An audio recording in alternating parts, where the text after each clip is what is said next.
চৰাইদেউ জিলাৰ উপায়ুক্তৰ কাৰ্যালয়ত অনুসূচিত জাতি উন্নয়ন পৰিষদৰ সামগ্ৰী বিতৰণ।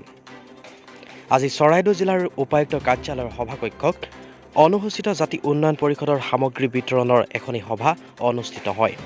উক্ত সভাত অনুষ্ঠিত জাতিৰ হিতাধিকাৰীসকলৰ মাজত চিলাই মেচিন, স্প্ৰে মেচিন, পানী ফিল্টাৰ ইত্যাদি সামগ্ৰী বিতৰণ কৰা হয়। অসম চৰকাৰৰ তৰফৰ পৰা অনুসূচিত জাতি লোকৰ উন্নয়নৰ প্ৰতি লক্ষ্য ৰাখি কিছু আৰ্থিক সকাহ দিবৰ বাবে এনে কেতবোৰ আঁচনি শুভাৰম্ভ কৰা হৈছে আৰু সামগ্ৰী বিতৰণ কৰা হৈছে বুলি সোণাৰী সমষ্টিৰ বিধায়ক ধৰ্মেশ্বৰ কোঁৱৰে মন্তব্য আগবঢ়ায়। উক্ত অনুষ্ঠানত সোণাৰী সমষ্টিৰ বিধায়ক ধৰ্মেশ্বৰ কোঁৱৰ, জিলা উপায়ুক্ত পল বৰুৱা, অনুসূচিত জাতি উন্নয়ন পৰিষদৰ অধ্যক্ষ দীনেশ দাস, OBC উন্নয়ন বৰ্গৰ অধ্যক্ষ ৰাজেন গগৈ, চৰাইদেউ জিলাৰ বিজেপিৰ উপসভাপতি তথা টাই আহোম উন্নয়ন পৰিষদৰ সদস্য মণ্টু কোঁৱৰৰ লগতে উপায়ুক্ত কাৰ্যালয়ৰ কৰ্মচাৰীসকল উপস্থিত থাকে।